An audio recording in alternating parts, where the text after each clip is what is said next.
Today's guest is the smartest SDR I've ever hired. He was hungry, disciplined, and that is why he was able to move from SDR to an account executive in less than a year. He followed his gut, passion over money. Today, he's the account executive at LinkedIn, where he's killing it month on month. He's probably the only SDR I know who has worked for both US and Indian market. And today he spills beans on the difference between working for both the geographies and how to succeed. An avid football fan, if given a chance, I would hire him in a heartbeat. Ladies and gentlemen, please welcome Sadique Jamil.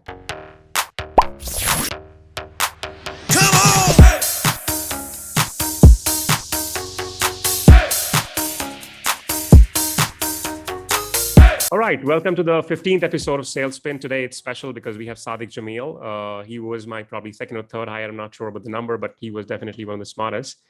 Welcome, Sadique. How are you, man? I'm doing good, Rahul. Thank you for having me. Awesome. Yeah, good to have you, man. You do look a little malnourished. I might want to say that. Everything okay at home, right? Yes, absolutely. Thank you for asking, Rahul. LinkedIn not sucking the blood out of you, is it? No, it's the other way around, actually. Oh, okay. Awesome. So, Sadique, I'm sure today's topic is going to be very interesting because it's coming directly from the audience. It's not something which I thought of. I think a lot of people requested that, hey, could you cover this particular topic? Because I'm pretty sure this is also the need of the hour. And before we dive into the topic, I think audience would be probably interested in hearing from you. Like, how did you get into sales? Yeah, so I think the fact that I wanted to get in sales was something that was clear to me before I even did my MBA. So I got into MBA thinking that, this is going to be a good platform for me to step into sales. I was doing sales before in one way or the other, but this was basically the first time that after, spending some time in the college, I realized that this is something that I really want to do, which is get into sales.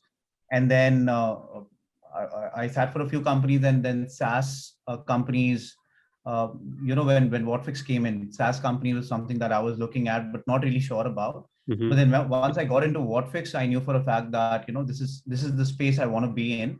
And when you know, right? So when I started taking calls, etc., I know this is what I want to do for the rest of my life. So that's basically how it all started.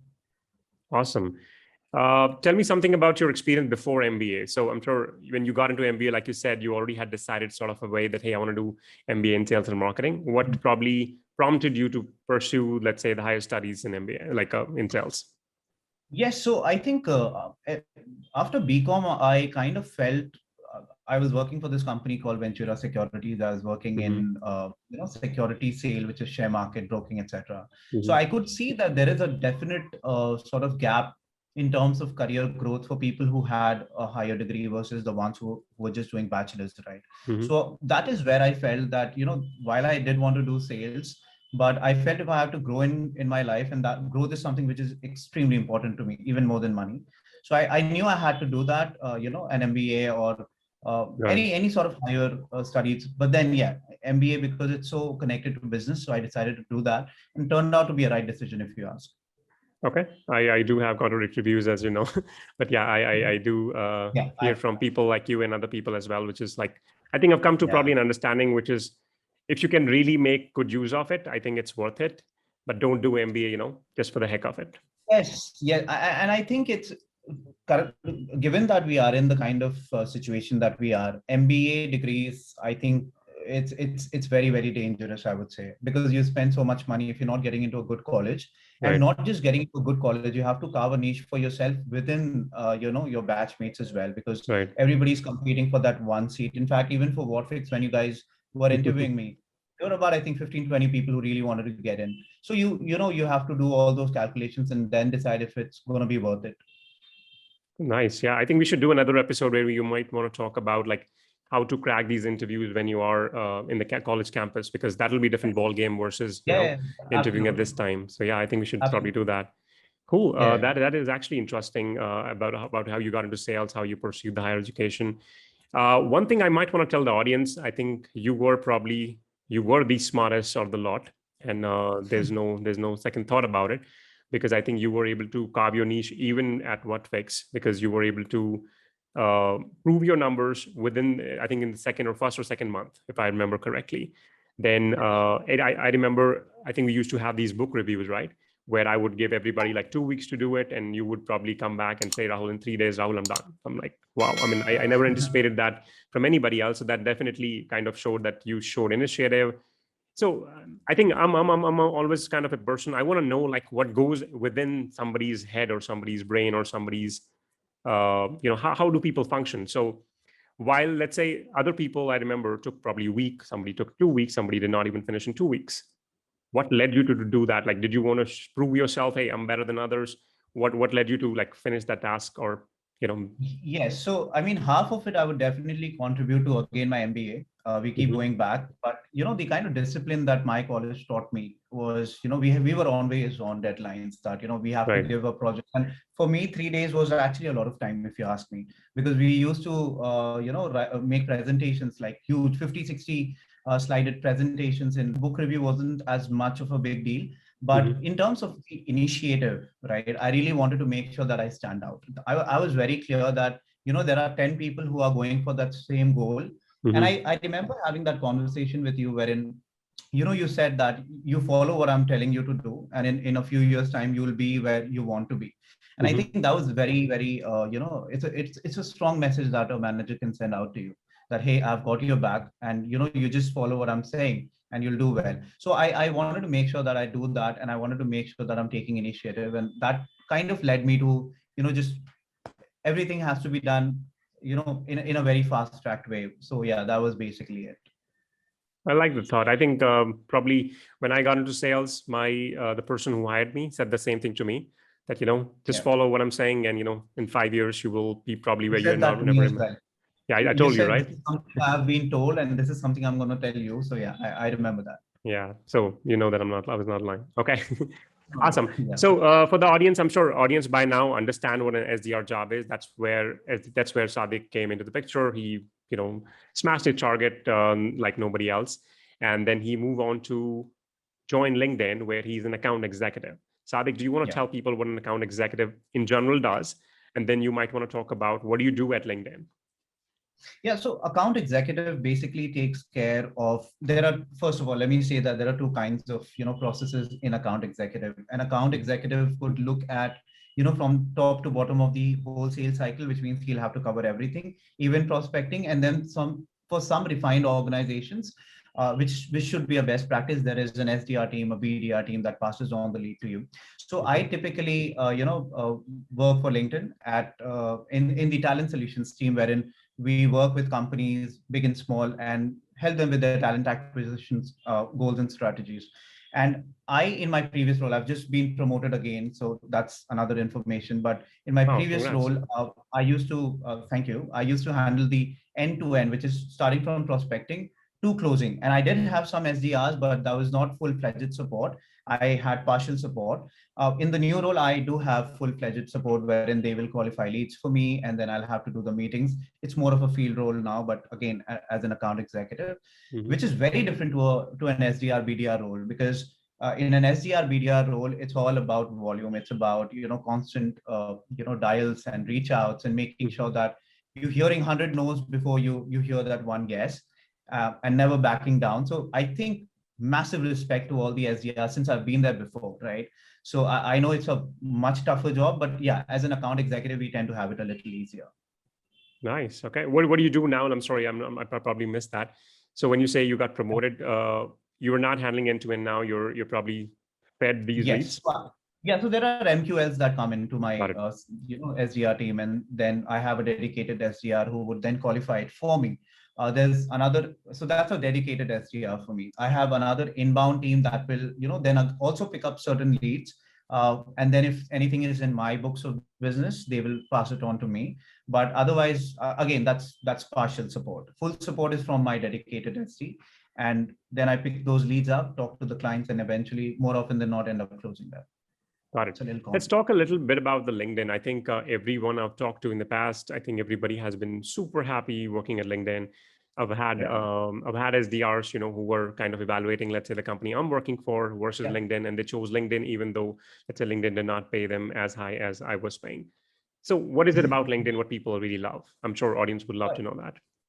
It's a great question, because I have to say this, that when I moved from Whatfix to LinkedIn, I did not get a lot of pay rise, so to say. So I did not move to LinkedIn because of money. I used to love working in Whatfix, but I heard so much about LinkedIn, and people spoke so well about LinkedIn that, I couldn't really stop myself from, interviewing for them and eventually joining them. It's only when you join that you understand the kind of culture that LinkedIn has. We treat people first.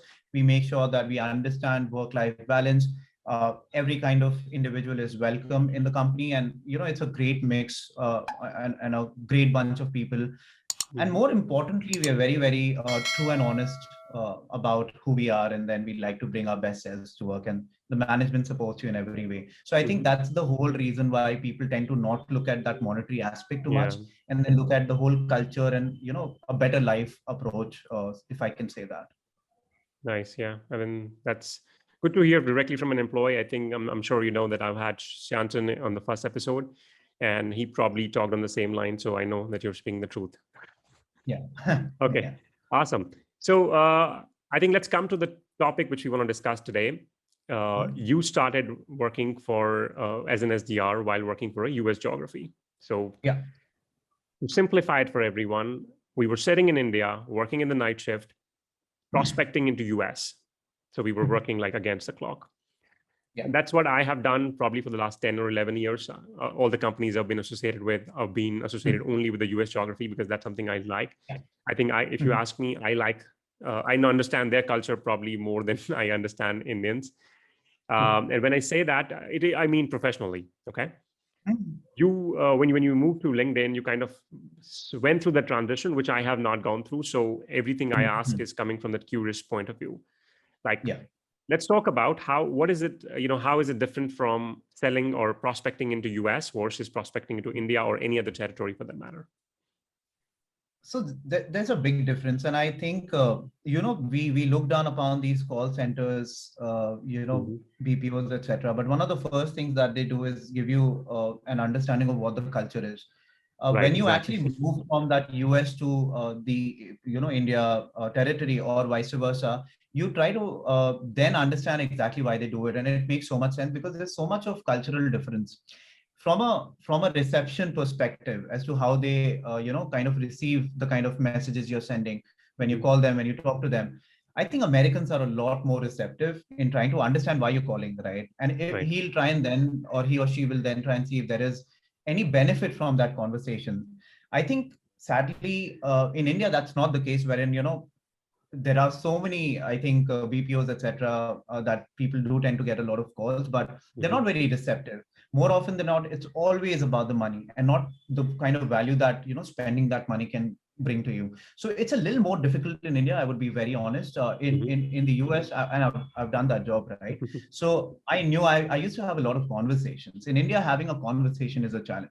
But when you do have that conversation, I think more often than not, it ends up being or going in the right direction. In US, there are a lot more conversations, but the conversions, not really, but they were more open to hearing what you had to offer. Right. So I think that was one thing that's strikingly very, very different. Okay, let's deep dive into this. And when I say that, I think you just scratched the surface just now, like talking about more conversation in US versus India. Let's go into the life of an SDR, for example. Okay, how is it exactly different? And you have done both the jobs, right? If not, at least you understand what happens at, let's say, SDR at LinkedIn when he's prospecting in India. And I'll tell you where I'm coming from. Is it? And I could have a totally bad impression, right? When I think about an SDR in India, I think about like a credit card company calling me, where they say I'm calling from so and so bank, and the moment I hear the name of the bank, I probably hang up, or I probably try to find out ways. Does the same thing happen in India, or is it? Am I totally wrong? You're right in a way. I think, which is what I was saying, right? That there are so many BPOs and KPOs, etc., in India, that every second or third call that you get is from an internet service provider or a credit card company. So I don't blame the perception coming, in the picture. From a job perspective, when you look at an SDR's job, I think it's a little more difficult in the US. I'll tell you why. Indians, while they may not be receptive, but it's still easy to call in your own country, talk to people who are in the same continent as you are. same time zone as you are. While you are in the US time zone, you're, like you said, working against the clock. Uh, you basically are expecting your first demo to come at around 4 a.m. in the morning sometimes. And you cannot, like, I'm talking from a physical, perspective, wherein you're dead tired. Like, you're not used to, and especially for me, it was a shock because I'd never worked in the US shift before. And it was very difficult to take calls at 2 in the morning or 2:30 in the morning. So from a job perspective, I think US SDRs do have it a little more difficult. I mean, Indians taking calls in India, talking to Indians, I would say is much easier. There's also a communication gap, by the way.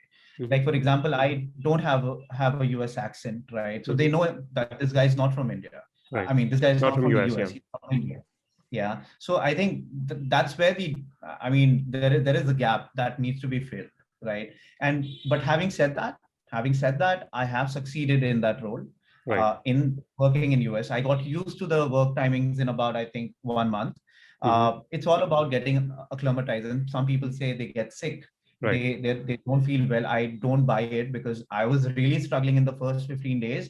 But the 16th, 17th, 18th day, Yeah. I mean, I wasn't feeling asleep. You get used to that sleep wake cycle. Yeah, So, your body adapts. Simple. Yeah, I can't give you a definite answer because, there are challenges to the Indian SDRs that US folks don't feel, and vice versa. So there cannot be a correct, definite answer, but I mean, there are, drawbacks and perks to both of them. Okay, let me get more specific now. So let's talk about 2 reasons why someone should and why someone should not consider selling to India. And think of when you answer this, think about those people, let's say, who have been working in the US shift for some time. They are, so for example, and this could happen to a lot of people, right? So I mostly hire people who would be working for US shift. I have been working for US shift for the last 11, 12 years. Yeah. And this could happen to a lot of people, right? Where they say, hey, my body clock is not allowing. There are people who want to get married, settle into that normal life where they want to spend more time with the spouse and all that, which is totally fair. So what are the 2 things which they have to keep in mind? Let's talk about 2 reasons why they should consider, selling into India, and 2 reasons why they should not. I mean, one of the easiest things to say is the fact that you're talking to a very mature market, first of all. So their understanding of a product, I think, is a little ahead of, so for example, digital adoption platforms, TAP, which we were selling in Whatfix. I think we cannot really expect India to be in that same level of reception from a product point of view that the United States has. Also, from a monetary perspective, let me just jump right in and say that from a monetary perspective, it's very, very rewarding. And you can make a lot of money, and I have made a lot of money, and I've made a lot of money, and I know you've made a lot of money. So from that perspective, I think it's a definite yes. From a negative point, I wouldn't say, see, it's easier. And let me bring in this, right? Because if you're selling in the US, I think you can sell in India. I still feel you can sell in the Indian audience, to the Indian audience. But if you're selling in India, it may be difficult for you to sell in the US audience. So that aspect has to be taken into account, because if you're working in the Indian time and you're used to Indian time, it's difficult to move to the US time and then change your clock. While you will have to change your clock in the Indian time if you're working in the US time, but you'll just be coming back to normal. So it's nothing extraordinary that you'll have to do. So I think that transition in itself will be very difficult if you're moving from India to US, vice versa if you're moving from, let's say US to India. But money-wise, very rewarding. Learning-wise, extremely rewarding, which has kind of helped me also grow in my career, definitely. Okay, awesome. Yeah, I think these are good points. I had another point which when you said that. So let's consider the other way around. Like you said, let's say somebody, and I get these kind of candidates a lot, right? Where they have been working for Indian company selling into India, and they understand now that, hey, you know what? And these people are totally okay, moving to night shift. It's just that they're looking for that opportunity, right? For me as a manager, I totally agree with what you said. There are a lot of mindset issues, and when I say mindset issues, I mean, if you've been selling to India and now you want to sell to US, it's you have to take a big leap. And I'm not talking about accent, right? And I think we've discovered that, like you said, you don't have an accent, still you were successful. I think that barrier has already been crossed. right? We don't have to talk about this. I think the biggest barrier would be, like you said, you're talking to a mature audience, right? In India, when you call, let's say somebody, let's say a sales manager or sales director, let's say not a SaaS company, like other companies, maybe where you're selling to. And these people are aware of LinkedIn, but let's say not of the solution you're selling. So in that case, they're a kind of blank slate. When you tell them things, when you sell a value prop, they'll buy it because they have nothing to compare. They don't know anything about it. Yeah. Right. When you now all of a sudden, let's say if I were to hire somebody as an SDR who's been selling to India, it'll be like a big ordeal for him. Right. It will. No idea about the culture. And I come from the BPO background. So I have, of course, had that formal training. So kind of benefited me. Either I can, of course, hire people from BPO. That will benefit me a lot. But at the same time, what are the two challenges which you think, let's say, and I'm pretty sure by now you'd also have the solution, like how to fix them. So consider, go back 2 years ago when you have had no experience in US. Let's imagine that you started with LinkedIn 2 years ago. Now you have to get into US. What do you think could be the biggest challenge for you? Or let's say anybody, how do you think somebody should solve that? See, I think the biggest challenge again is always, believe it or not, going to be the acclimatization to that work timing. I think that's the biggest hurdle, and more physically, I think more than physically, it's mental. So you'll have to first get used to, and I think you guys did an amazing job when you were letting me, absorb the work timings, wherein I could leave at 11 in the first 4-5 days. Then I would leave at 12:30 in the next 4-5 days. And then I'd leave at 2:30 the next 4-5 days.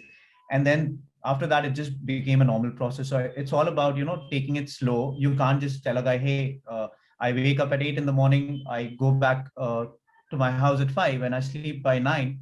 And you're now telling me to like sleep at 4 or 5 in the morning, right? So that's not going to happen. You can't jump right in. So we'll have to take it slow. I think that's one challenge which is going to be there, which can again be solved by a good manager, by taking it easy. And I think the second challenge could be in, understanding the kind of conversation that you're having. So you cannot have that same conversation that you have with, an Indian entrepreneur or an Indian executive. You cannot be talking in that same language with, let's say, an executive in the US. They are a lot more formal, I feel. So I've spoken, and it's not a bad thing or a good thing. It's not about, that's a good thing or this is a bad thing. It's more about how they are culturally. So I've had conversations with VPs and senior VPs and SVPs and all of those things, but then they tend to get very friendly after one point of time, like to an extent that I'm not even sure if I'm talking to, an executive or if I'm talking to, a sales rep. Right. I think in the US, you need to have that barrier initially, right? You have to make sure that you're not crossing the line, let them ease into it. And then once they become friendly, it's all good and fine. But you can't really start that thing off. In India, people tend to do that and get away with it. In the US, you need to make sure that, you have the right kinds of conversation going on with the right kinds of people. So I think that's very important. And we tend to miss that, here in this region. So that can be a major hurdle as well. And I think, again, that can also be sorted for by training, etc. in the beginning stages. Okay. What do you think companies can do except the fact, like you said, making the life of somebody comfortable, where they have the relaxation to maybe gradually, absorb that shift timings, right? So that's one, I take that as a feedback. I'm pretty sure that should help other companies or other people who are hearing this, or maybe switching from India to US. What else do you think, let's say when you join, let's say at Whatfix, things where maybe, hey, had I known this, I would have probably progressed faster or I would have been better. I think one thing, so again, talking from a culture point of view, and I don't want to take names, but, one of the people at Whatfix that I used to see doing great and, absolutely killing it in sales. I saw that not only has this person embraced the culture of, US, but he's actually taken to a level wherein he knows everything and anything about the sports also that they play. So I have no idea about, let's say, a baseball, right, or basketball, etc. Right? But we know that they don't like cricket. So if I talk about cricket, they're not gonna. They'll be like, okay, what are you even talking about? So we need to have a different level of conversation. So we talk about breaking ice, right? How do you break ice with somebody who's sitting in the US? You talk about NFL with them. You talk about Super Bowl with them. You don't talk about Sachin Tendulkar to them. Maybe it might ring a bell with people in India.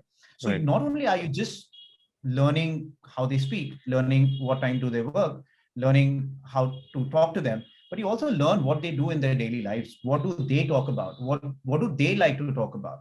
And then once we know that, and this is not going to be easy, right? This is not something that you'll just Yeah. learn in 2 days. Even if, let's say, for example, you don't follow cricket, and I tell you, hey, let's talk after a week about cricket and let's do a podcast. You can't do that, even though cricket is so ingrained in Indian culture, Right. but you still won't be able to if you're not following cricket. So that's why it's important to ease into it again, take it slow. But then if you know that you're stepping into an SDR team which is selling in the US, I would say start learning about the culture from day minus 30, I would say, so that when you step in, you start fighting from day one. No, that is a fantastic advice. I think most of the companies in India who are doing, selling to US, I think they should probably have a structured program, maybe add one more month where they talk only about the culture, like the way I was trained, for example, in BPOs. I mean, of course, we had this leverage. We were kind of trained by Americans. At the same time, if not, we had this whole sort of training program, training material, and and the training lasted for 3 months. So I already had like a 3 months head jump, head start than anybody else, for example. So yeah, that kind of helps. And Rahul, I also want to say that it's very underrated. I mean, from an outsider perspective, you'll feel like, what are we even doing? Why do we even need this? But I've seen it, firsthand, somebody bringing a deal in because they had such great rapport. And because they're talking about things that nobody else in the sales team is talking about. And then that guy is the one who's making, 3x the number that everybody else is in the team. I think if that's the case, then I would want to follow that, right? I think it's natural as well, Sadique, if you think about it. See, we buy from people, or, it's very human for us to do business with people whom we like. And how do you make somebody like you? Is by like understanding the basic human principle is by talking more about themselves or making them feel important. And when I say that, you don't do that just for the sake of, you actually genuinely do that. For anyone to genuinely do that, you need to understand like the underlying principles, like, for example, influence, what makes how you influence somebody, but at the same time understand that main underlying principle, which is everybody is concerned more about themselves. That's what we've seen in when we write emails, right? Email subject line has to be something which has to strike them. Otherwise they will not open the email. Same goes for the content, same goes for the deals, and so on. So the process never stops. So I think it's time that all the entrepreneurs, all the CEOs, all the sales directors, everybody in sales kind of understand that this is actually a crucial step, which a lot of us are missing. We might think, hey, you know what, I've been doing sales for 10 years and I would be as successful as I'm in India as in other countries. That's where I think a lot of people go wrong. Yes, I personally know a few people who were like the best salespeople in India. They moved to other countries like Singapore, and few moved to also Canada, and they are not as successful as they were here, because I'm not sure that I'm not saying that they will never be successful. They will take their own time to reach that. And I'm pretty sure you would probably have know somebody who probably have gone through the same stages. So yeah, this is natural. So yeah, I think you've touched kind of an interesting point. I think this should definitely help a lot of people. So yeah, anything else you want to add, or should we call it should we move to the rapid fire? Okay, let's move to the rapid fire. I think we've spoken enough on this topic. So okay, awesome, good to know, man. We can actually go on and on. I mean, I could literally talk about this, another 10-15 minutes. But yeah, let's move to the next one. Yeah, I know. Thanks. All right, I just have 3 questions. I mean, let me see. Yeah. Okay. Let's start with the very basic, and then gradually, we'll move to the difficult ones. You know the drill, right? Okay, 1, 2, 3. Your favorite pastime? FIFA. I knew that. LinkedIn or Whatfix? Choose one company. LinkedIn. I hope Whatfix is watching this. Favorite football team? Real Madrid. All right, favorite city in the world? New York. One advice to your younger self? Do MBA 1 year when I actually did it. Maybe I think 2015 I should have done my MBA. Okay. One advice to people who are starting in sales today? Read a lot of books, and I could name hundreds, but start with any. How to win friends and influence people. Start with that.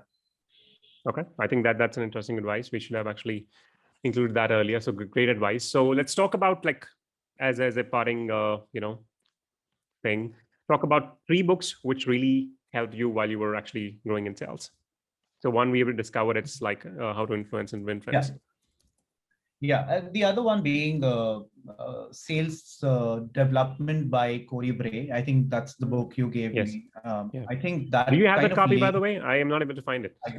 I do. Yeah, I do have that, I think. You have to return it, man. No, but that's, I'm not returning that back. That stays with me. So why? We never discussed that. I think when I gave it to you, I specifically said I need that back. And trust me, I've accused like 10 people that you have that book. It's done. I am not returning that. I know for a fact that I'm going to go back to that book someday. So I'm going to keep that.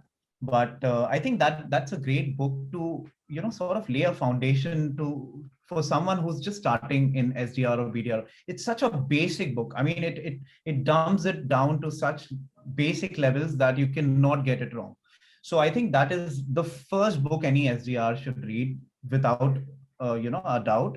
And I think The Monk Who Sold His Ferrari, even though it's not a sales related book, but kind of made me understand the importance of having a balance in life, and which is so important. You could, sales is, I think, the most hectic, the most frustrating job in the whole world. It's the most difficult job in the whole world. And I think for anyone who does not learn to strike a balance will not do well, will never do well.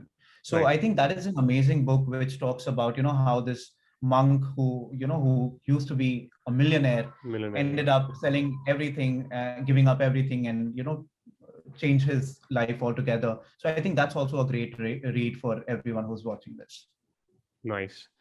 And I'm being very honest. I honestly asked like 5 people, hey, do you have that book? Do you have the book? And I totally forgot I gave that to you like at the time of what fix? Yes. That was the first book you gave. That was the first book you gave. And I'm pretty sure I would have told you that, hey, this is the only copy I have, so you have to give it back to me. And I remember you telling me that it's actually signed by Corey as well. Or it's signed by Corey, and it had something. Yeah, I had contributed to the book in some way. Yes. So I kept it. Yeah, I'm sorry. And you're not getting it. You're not getting it back. I'm sorry, but it is what it is. Okay. Yeah. We'll talk offline.